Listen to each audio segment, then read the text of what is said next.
오직 예수님, 할렐루야. 예수님의 십자가와 재림, 믿음으로만 구원받습니다. 삼일체론입니다.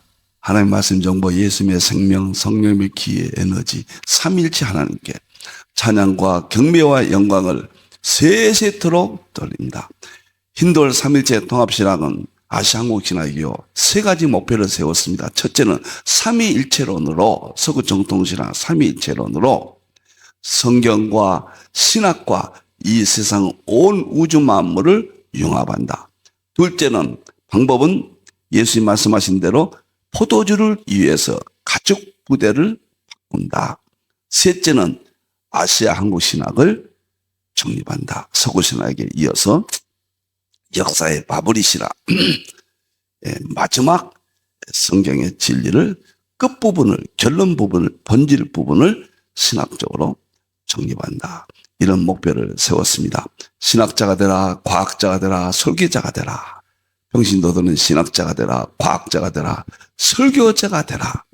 이런 표를 걸고 지금까지 왔습니다. 자, 오늘은 계시록입니다. 제자 훈련은 1월 달에는 20권 중에서 20권이 저희 대표제서니까요.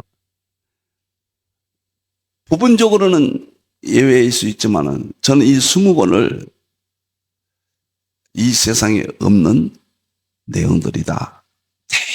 대전환의 신학책이라, 대변혁의 신학책이라 개인적으로 그렇게 생각합니다. 평가는 역사가 내리겠죠. 서구 정통에 확고한 뿌리를 내렸고, 너무도 아침에는 긴 시간이 걸리니까 1년에 대부분입니다. 대부분 정복한다. 그래서 1월 달에는 3일째 과학신학 기본 이해를 마쳤고, 2월 달, 3월 달 우주물리학과 창조의 세계, 4월, 5월 양자역학과 예수님의 세계. 드디어 이 책이 나왔어요. 21세기 양자역학과 예수님의 세계. 저는 이 책을, 저 개인적입니다, 성경 다음으로 중요한 책이다. 기독교 강요 제2권 구속주 하나님 그리스도를 아는 지식, 칼빈이 있었죠. 기독교 강요 2권. 그것은 당시 인문학으로, 당시 철학으로 썼거든요. 위대한 책입니다. 정말 멋있죠. 그런데 21세기는 양자역학으로 보여주고 입증합니다. 지금은 누구든지 어마어마한 경지에 기독론도 끝부분, 본질, 마지막 부분을, 완성된 부분을, 대통일장을 쓸 수 있어서 부족한 정도 개인적으로 이렇게 완성했습니다. 4월달, 5월달 이것만 듣기 위해서 신청하십시오. 힌돌 세미나 장을 30석을 또 늘립혔습니다. 그래서 여유가 있으니까 누구든지 오시면 사전에 허락을 받으셔야 됩니다. 우리 전사님 허락을 받으시고 다음 주에 이제 그 우주 물리학과 창조의 세계가 끝나고 그 다음에 4월 달에 바로 이게 들어가고, 저 금요일 날 이제 엔트로피가 이제 곧 끝납니다. 한 달 전으로 끝나는데 바로 금요일 날 이어서 이 책을 새벽마다 여러분을 만나 뵙도록 하겠습니다. 하나님께 영광을 돌립니다. 자, 오늘은 계시록 종말론 139번째로 7인 대환란 붉은 말 전쟁 지금 마지막 부분을 합니다. 자, 보겠습니다. 마태복음 24장 7절 민족이 민족을 나라가 나라를 대적할 곳곳에 기근과 지진이 있으리라. 민족이 민족을 나라를 대적한다.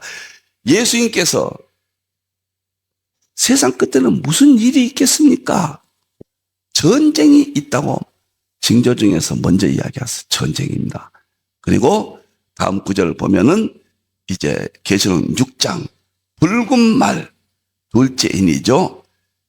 전쟁이죠. 민족이 민족을 나라 대적하죠. 땅에서 화평이 없어요. 지금 이스라엘과 하마스 전쟁 있죠. 우크라이나와 러시아 전쟁 있죠. 이건 아무것도 아니에요. 창세에 이르러 없는 대환란이라고 그랬거든요. 이후에도 없다고 그랬거든요. 그 전에도 없었다고 그랬거든요. 무시무시한 대환란, 전쟁이 핵심이에요. 이제 화평을 제하고 서로 죽이고 큰 무서운 무기들이 등장해서 인류의 마지막 대재앙 끝에는 하나님의 심판으로 임합니다. 이제 마지막입니다. 대환란 시나리오 불금말 전쟁 최종 정리입니다. 지금까지 불금말만 전쟁만 거의 1년 가까이 했습니다. 이제 너무도 많은 이야기를 했기 때문에 이제 성경 구절만 10가지 사건이거든요. 10가지를 쭉 읽기만 하겠어요. 설명만 한번 그래서 딱 정리가 됩니다. 이제 성경 구절만 이어서 너무도 방대했기 때문에 이것은 반드시 금년 내로 책을 내서 각 교회가 제자 훈련에 사용할 수 있도록 책을 반드시 편집해서 발간하겠습니다. 자, 10가지 중에서 오늘은 4가지만 합니다. 전쟁의 주역이 있습니다. 3대 주역이 있고 3대 주역에 군사적으로 어떻게 전쟁 상태가 이어진가 여기까지만 하고 5번째부터 10번째까지는 다음 시간에 하도록 하겠습니다. 그래서 2번에 걸쳐서 이것도 엄청난 이야기거든요. 이제 딱 정리가 될 겁니다. 전쟁에 대해서요. 전쟁을 알아버리면은 대환란이라는 측면에서 계시록은 거의 다 알게 됩니다.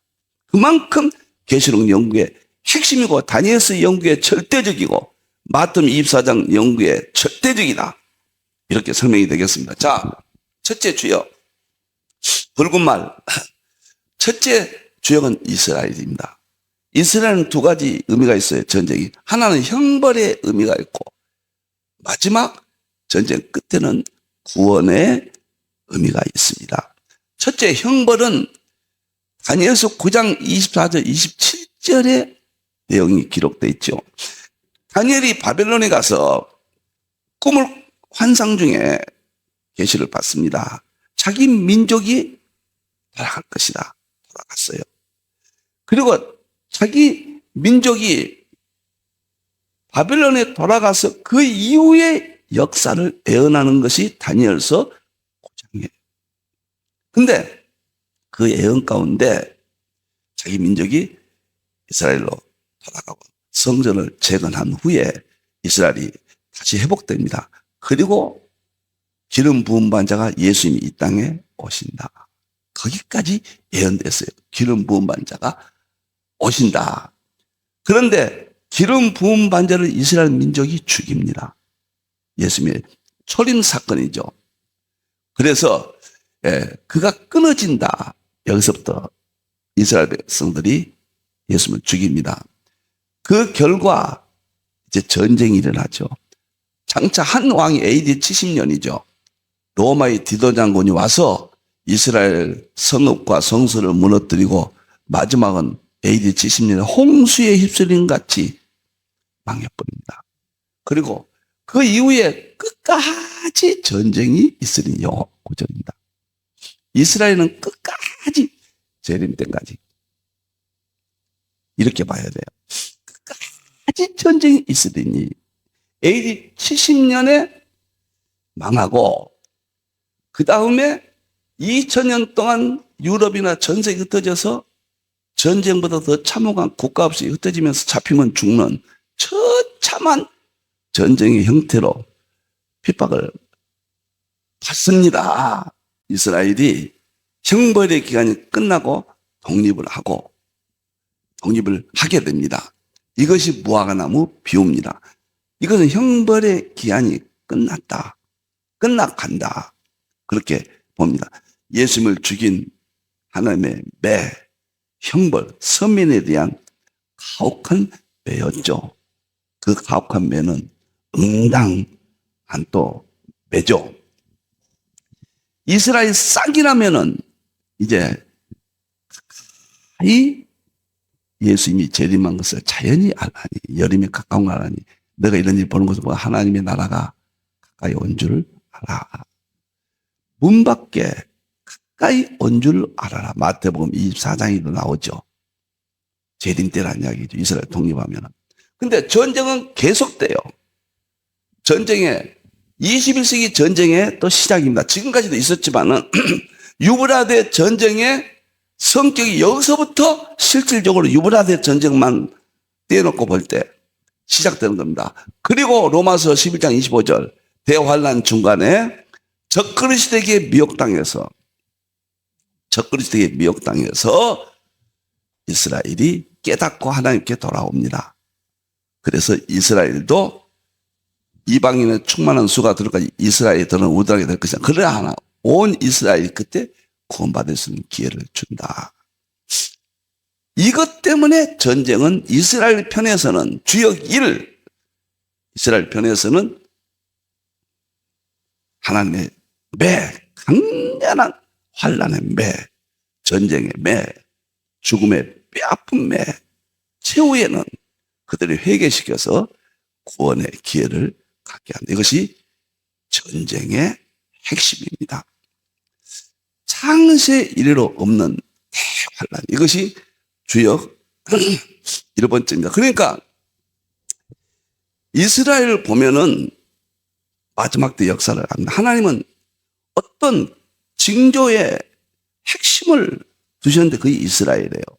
그러니까 구약교회의 회복 그런 의미가 아닙니다. 이스라엘 교회와 이방인 교회 두 교회 그런 의미도 아니에요. 이스라엘을 특별히 하나님께서 선민 개념은 구약에만 국한되고 신약은 이방인이나 헬라인이나 야만이나 누구든지 예수님 안에서는 하나입니다. 그러니까 이제 신학적으로 세대주의 입장에서 이스라엘을 특별 취급하는 것은 절대 온당치 않다. 징조로만 봐야 된다. 그러나 또 세대주의를 반대하는 입장에서는 징조까지도 거부하는 경향이 있습니다. 세대주의 신학에 대립된 결과로 우리 안에 하나입니다.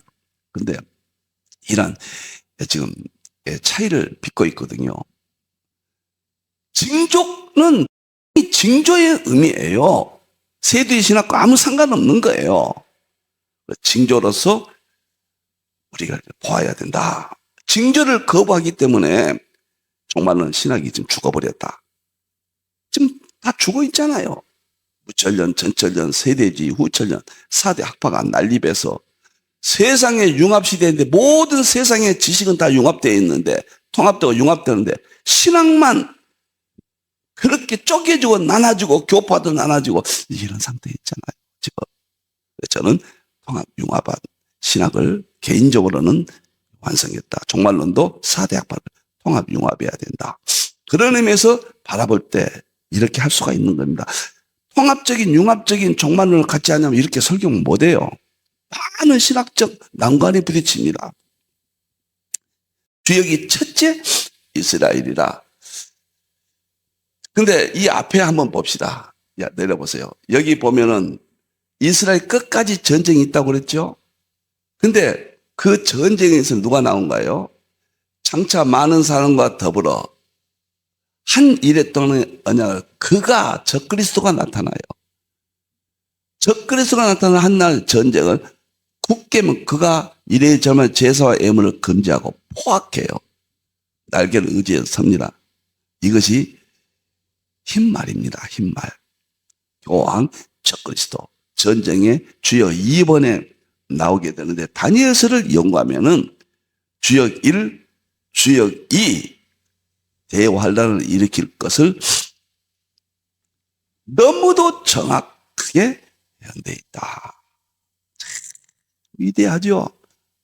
계시록 다니엘서 마태위 4장을 모르면 안 됩니다. 놀랍습니다. 자, 주역 2 짐승 적그리스도 다니엘서 9장에 나왔죠. 짐승 적그리스도는 주역이 역할이 뭐냐? 하나님을 배교합니다. 그 자기가 하나님이라고 그래요. 결국은 심판을 받는다. 이러한 목적이 있기 때문에 대환란 전쟁이 필요한 겁니다. 예수님께서 인을 떼서 전쟁을 주도하시고 명령하십니다. 우리 예수님이 시나리오를 쓰셨고 감독하시고 진두지휘하십니다. 지금 어린 양이 인을 뗐다고 그랬잖아요. 두 번째 주역 보겠습니다. 불법의 사람, 이게 교황 적그리스도입니다. 멸망의 아들이 성전에 앉아 자기를 하나님이라고 그래요. 모든 전쟁은 이스라엘에서 이 성전 때문에 일어납니다. 성전 때문에. 누가 어떻게 하든 너희는 미혹되지 말라. 먼저 배교하는 일, 이것이 교황 적그리스도 종교다원주의입니다. 지금 나타난 현상은 종교다원주의가 핵이고 그 다음에 차별법, 동성연애법이 다 여기에 관련되어 있습니다. 배교는 있고 저 불법의 사람, 교황 적그리스도, 곧 멸망의 아들이 나타나기 전에는 그날이 이르지 아니하리라. 재림 때가, 대환란 때가 오지 않는다고 말이에요. 그러니까 계시록 6장 흰 말이 적그리스도가 나타나고 붉은 말이 이어진다. 그는 배도하는 자는 오늘 이 시대의 교황 적그리스도예요. 칼빈도 교황이 적그리스도라고 했고 웨스트민스터 25장 6항이 그렇게 말하고 있고 개혁신학 500년 전통이 모든 칼빈, 에드워드 할 것 없이 500년 전통이 교황이 적그리스도로 일치되어 있는 이론입니다. 그런데 이상하게 돼버렸어요. 요즘 교황이 적그리스도라고 그러면 너무 일방적이다. 이렇게 말한 사람들도 있습니다. 우리 개혁주의 안에. 진리에 대해서는 칼을 뽑아야 됩니다. 온유는 그리스도 안에서 온유죠. 자, 정말로 안타깝습니다. 보세요. 배교하는 일이 있겠고 불법의 사람 곧 멸망이 나타나는 그날 이르지 아니라 재림 때 대환란이 이르지 아니라 그는 대적한 자라. 신이라고 불리는 모든 것과 숭배함을 받는 것에 대하여 그 위에 모든 신들 위에 자기를 높여요. 하나님의 성전에 앉아 자기를 하나님이라고 내세워요. 이 하나님의 성전이 결정적인 이스라엘의 성전이 세워져야 된다. 그 이야기에 이스라엘의 성전이 세워져야 된다. 지금 오마르 사원이 있잖아. 헐고 성전을 그 자리에 세운다. 아니면 제3 장소에 제3의 성전을 세운다. 여기에 논란이 많거든요. 세대주의 입장은 구약교회 회복이 지금 이스라엘 독립이고 이스라엘 독립은 유대인 교회고 우리는 이방인 교회고 7년 전 휴거하고 계시록은 대환란이고 역사를 7시대로 나누는 세대주의 이론입니다. 저는 신앙적으로는 우리 다 모두 함께입니다. 그런데 거기에서 이스라엘이 성전을 헐고 짓고 구약교회가 회복된다 이렇게 주장하거든요. 근데 여기서 저는 개인적으로 거부합니다. 그러나 한 가지 성전은 지어야 된다. 성전은 짓는 것은 징조의 의미지 세대주의 신학적 의미가 아니라는 거예요. 그런데 성전을 반대하는 또 반대쪽에서는 어떻게 보느냐. 성전만 말하면은 무조건 세대주의다. 그래서 가혹하게 비판합니다. 대부분 성전을 주장한 사람이 세대주의 이론이 대부분 많습니다. 그러나 금과 옥을 가려내야 됩니다. 그 안에 성전은 실제적인 성전이 재건되어야 적그리스도가 자기가 하나님이라고 그러죠. 이것은 징조의 의미예요. 징조. 세대주의 신학과는 상관이 없다 그 말이에요. 그래서 나는 이 문제를 40년 동안 연구한 사람입니다. 이것은 세대주의와 상관없이 징조, 성전에 세워진 데 대해서 징조로서 수용하지 않는다면 계시록 종말론은 상당히 연구에 어려움이 있습니다. 그러니까 한마디도 못하잖아요. 이걸 반대한 쪽에서는 종말이 왔다고 어떤 사건들을 들어서 입을 봉함하고 있잖아요. 이것은 바람직하지 않다. 제가 이 점에 대해서 좀 말씀을 드렸습니다. 그래서 성전의 이스라엘 민족이 지금 네탄야후가 하마스를 강력하게 지금 공격하고 있잖아요. 하마스의 공격에 맞서서. 이런 것들도 이스라엘 전쟁의 전초전이에요, 전부. 우크라이나하고 러시아 전쟁도 유브라데 전쟁의 전초전들입니다. 어떻게 터질지 몰라요, 지금. 정말 너무도 하나님의 말씀이 성취되고 있거든요. 자기를 하나님이라, 이때 대환란이 시작됩니다. 교황 적그리스도를 유심히 보십시오. 자기가 하나님이라, 이런 현상이 나타나서 하나님의 참 교회들이 반대할 것이고, 그것이 뚜렷하게 나타나면 저는 대환란 시작으로 봅니다. 그리고 전쟁이 일어납니다. 이스라엘에서. 그때는 이스라엘 전쟁, 성전을 헐고 새로 짓게 될 것입니다. 그때는 이 모든 징조가 뚜렷하게 나타나서 하나님의 교회 신학자들과 죄종들이 다 합의해서, 그때는 갈라지지 않아요. 성령님께서 다 하나로 진리를 밝혀주고, 저 적그리스도 세력과 참 교회의 세력으로 두 쪽으로 나눠져서 대환란에 들어가게 될 겁니다. 저는 그렇게 봅니다. 그러면 적그리스도는 배교, 자기가 하나님이라고 그래요. 이목적이에요. 그리고 마태 24장 15절에 멸망에 가증한, 멸망받아요. 거룩한 곳에 선다. 성전에 선다. 여기도 성전 건축의 근거입니다. 보거든 깨달아라. 그래서 계시록 19장에 보면 짐승과 거짓 선자 적그리스도를 심판하죠. 예수님 재림해서 멸망시키죠. 모든 창세기 3장의 뱀 마귀를 나타나서 아담을 미혹했잖아요. 이 뱀 마귀 사탄이 역사 속에 점진적으로 확대돼서 마지막 때는 적그리스도에게 마귀의 역사가 100% 작용을 해서 적그리스도를 통하여 하나님이 되게 하고 하나님을 배도하고 교회를 혼란시키고 전쟁을 일으켜서 자기가 하나님이 되게 하는 마귀 역사의 화신이 바로 적그리스도입니다. 우리가 이것을 예수님 재림하지 아니하면은 마귀가 이 세상을 지배한다는 이론이 성립되죠. 곡식이 익으면 낫을 되잖아요. 농부이신 하나님이 재림하셔서 심판하게 되는 겁니다. 이것이 두 번째 주역입니다. 세 번째 주역 보겠습니다. 세 번째 주역은 주역의 3대, 주역의 세 번째 4대 세력과 적그리스도입니다. 이게 다니엘서 7장에 제가 개인적으로 연구한 것, 계시록과 종말론 중에서 가장 나중에 나타나는 징조가 다니엘서 7장이다. 다니엘서 7장은 보화 중에 보화입니다. 자, 여기에 보면은 다른 것은 이제 다 했기 때문에 하늘의 내 바람, 하나님이 일으키는 내 바람은 전쟁입니다. 큰 짐승 넷이 나타나는데 자세한 설명은 삭제합니다. 첫째는 사자는 독수리 날개 봤다. 역사적으로 구소련 독수리 날개, 지금도 독수리 날개가 러시아의 군대 마크죠. 러시아가 나타납니다.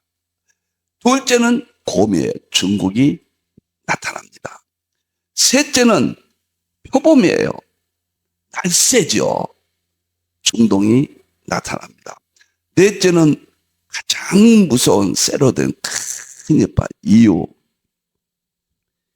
서방 세력입니다. 네 짐승이 4대 세력입니다. 지금 나타났습니다. 리먼 브라더스 사건 1998년도에 일어났거든요. 미국이 그때 비로소 미국 단독 30년 시대는 끝났다. 그리고 4대 세력으로 재편되었다. 신문이 이렇게 나왔어요. 당시. 참 성경의원이 정확합니다. 그런데 다섯째란 말은 없지만은 작은 뿔, 짐승이죠, 이것도. 작은 뿔이 나타나는데 유심히 보니까 넷째 짐승 이유죠. 이유에서 작은 뿔이 나와요. 첫 번째 뿔 중 셋이 그 앞에서 뽑아버려요. 이게 이유 서방 세력에서 작은 뿔 적그리스도가 교황 적그리스도가 나와요. 유럽연합에서 교황이 나왔잖아요. 그리고 교황이 이 작은 뿔 서방 세력과 함께 이건 적그리스도 국가 적그리스도 세 뿔을 러시아 곰 표범을 뽑아버린다. 뽑은 기점이 대화난 중간입니다. 이것이 유브라데 전쟁의 마지막 모습이에요. 너무도 정확합니다. 제가 40년 동안 한 번도 이 견해를 바뀌어본 적이 없습니다. 다른 책들도 많이 봤습니다. 혹시 제가 틀리면 안 되잖아요. 다른 견해들은 면밀히 봤습니다. 이스라엘 독립 이전의 견해들은 지금은 시효가 지났습니다. 새롭게 등장한 새로운 징조의 모습 앞에 우리가 겸손해야 된다. 너무도 놀라워요. 그 다음에 마지막 네 번째, 오늘 다섯 번째부터는 다음 시간에 하겠습니다. 그러면 이 4대 주역들이 어떻게 나타나는가? 이게 사실 어려운 문제인데 제가 충분히 설명을 과거에 드렸고요. 다시 한번 유튜브 보기 바랍니다. 그냥 일방적으로 설명만 하겠습니다. 바빌론이 멸망하고 메대 바사가 나타나죠. 메대 바사가 먼저 메대를 마지막에 무너뜨리고 바사가 강국이죠. 그때 헬라가 나타나서 바사를 무너뜨리죠. 헬라는 네 장군에 의해서 세계 4대 그때는 그 지중해 그 권의 문화가 세계 중심이니까요. 거기서 세계 4대로 나눠지죠. 그리고 안티오코스 에피파네스가 수리아의 북방왕의 지배권을 가지고 세계를 제패하고 이스라엘을 이제 마지막 마카비 혁명 때까지 이스라엘 지배합니다. 그 내용이에요. 다니엘서 8장이. 그런데 중대한 깊고 오묘한 4대 세력의 역사를 초기부터 보여줍니다. 자, 순양은 메대와 바사입니다. 순념소는 헬라입니다. 뿔넷은 알렉산더 헬라 대왕이 죽고 네 장군에 의해서 세계가 넷으로 나눠집니다. 작은 뿔은 안티오쿠스 에피파네스예요. 이건 교황 적그리스도. 이건 역사입니다. 전부 역사지만은 예표예요. 역사이면서도 애언이고 예표입니다. 그리고 작은 뿔 안티오쿠스 에피파네스가 2300주야. 이것은 전3년 반, 1260일, 42달과 비슷한 기간이에요. 2300주야를 고통을 준다. 작은 뿔 안티오쿠스 에피파네스가. 이것은 교황 적그리스도가 7년 대환란 중에서 3년 반 동안을 교회를 핍박하고 전쟁을 일으키고 자기가 하나님이라고 하는 것에 애언이면서 역사 속에 애언을 감춰갔습니다. 지금까지는 풀지 못했어요. 이제는 누구든지 풀 수가 있어요. 자, 바벨론이 멸망하고 보세요. 두 뿔 가진 순양 메대와 바사입니다. 나타나는데 뿔 하나는 다른 뿔보다 커요. 이것은 바사가 메대보다 강하다. 그런 뜻입니다. 그리고 순염소가 서쪽에서부터 옵니다. 이것은 헬라 알렉산더 대왕의 군대가 순양에게로 가요. 메대와 바사 가까이 가서 이제 순양에 가서 순양을 꺾고 헬라가 세계를 제패합니다. 그리고 순양은 땅에 엎드리고 이제 끝나죠. 메데바사 시대는 끝납니다. 그리고 스스로 강대하여 순염소가 알렉산더 대왕이 강대하여 강성할 때 전 세계를 장악했거든요. 그 큰 뿔이 꺾여 갑자기 33살에 죽습니다. 알렉산더. 그 대신에 현저한 뿔 넷이 사방을 향하여 났더라. 네 장군에 의해서 이것이 나눠져요. 그 중에 뿔 하나가 안티오쿠스 에피파네스, 남쪽과 동쪽과 영원한 땅을 향하여 심히 세계를 제패 이스라엘까지 했다. 매일은 제사를 없애고 성소를 헐었고 이스라엘을 핍박하죠. 그래서 2300주야까지 이런 일이 있었다. 제가 설명한 대로죠.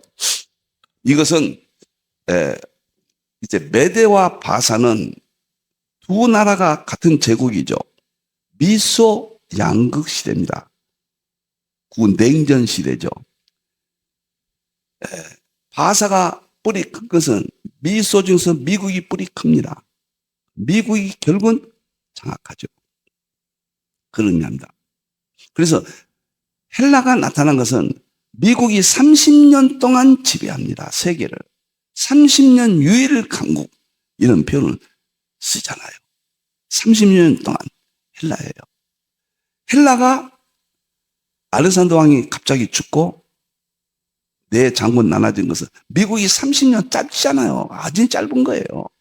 근데 역사의 개념 보면은 미국 지배시대가 30년 끝나고 리먼 브라더스 9.11은 미국이 무너진 시작이고 리먼 브라더스는 끝맺음이에요. 저는 정확히 그렇게 봅니다. 그리고 미국이 이후에 사자 러시아, 곰 중국, 표범 중동, 이후 적그리스도 국가, 그 다음에 작은 뿔은 교황 적그리스도죠. 이렇게 나타났다. 바로 안티오쿠스 에피파나스는 작은 뿔 교황 적그리스도다. 2300자는 대환란 1003년 반, 후 3년 반은 가만히까요. 1003년 반에 환란을 일으킨다. 이것이 붉은 말 전쟁, 유브라데 전쟁. 주역 1 이스라엘, 주역 2 교황 적그리스도, 주역 3 러시아, 중국, 중동, 이후 그 다음에 교황 적그리스도까지. 그 다음에 여기까지 살펴보았고 그 주역들이 메데, 바사, 헬라, 그 다음에 내 제국 안티오쿠스 에피파나스 2300주야. 이것을 이렇게 제가 설명을 드렸습니다. 놀랍고 놀랍습니다. 너무도 놀랍습니다. 우리 하나님이 위대하시고 성경이 경이롭고 우리는 역사적인 주석가들, 신학자들의 연구를 존중히 여기고 거목드립니다. 우리는 난쟁이 같지만 그들의 어깨 위에서 더 멀리 21세기는 볼 수 있어서 계시 2의 점진성, 계시가 뚜렷해진 시대에 우리는 새로운 신학을, 새로운 성경 해석을, 안목을 갖게 되었습니다. 주님 오실 때가 너무 가깝고 무엇을 봐도 많은 사람들이 물어봐요. 이 목사는 어느 정도 지금 시대를 보는 것? 저는 다 됐다고 본다. 그날과 그 시는 모르지만 모든 징조로 봐서 나타나지 않는 징조는 한 가지도 없다. 그 징조들이 어떤 계기를 통해서 어린 양이 인을 떼시기만 하면은 터지게끔 풍선이 부러지잖아요. 조그만 데서 이렇게 커지잖아요. 터질 때 팡 터지는 그 순간까지 와 있다. 그러나 우리는 성령님이 우리를 인도하시고 가르쳐 주시고 보여주신다고 그랬잖아요. 보혜사 7명 완전하게 교회를 보호하시고 머리털 하나 삼지 아니하십니다. 그래서 우리는 담대한 믿음을 갖고 승리할 수 있는 것입니다. 감사합니다. 기도하겠습니다. 감사합니다. 하나님 영광 받으시옵소서. 붉은 말 전쟁 거의 1년 동안 그토록 연구하고 싶었던 내용들을 이제 마쳐갑니다. 하나님이여 교회를 깨워주시고 이 방송을 들으신 하나님의 종들을 심장에 심어주게 해주시고 저 무시무시한 적그리스도 세력 그 다음에 이스라엘과 관련된 징조들을 깨닫게 해주십소서. 그러므로 깨어있으라. 어느 날에 너희 주가 임하는지 알 수 없다고 마태복음 24장 42절에 말씀하셨습니다. 깨어있게 해주시옵소서. 깨어주시옵소서. 다시 오실 예수님의 이름으로 기도하옵나이다. 아멘.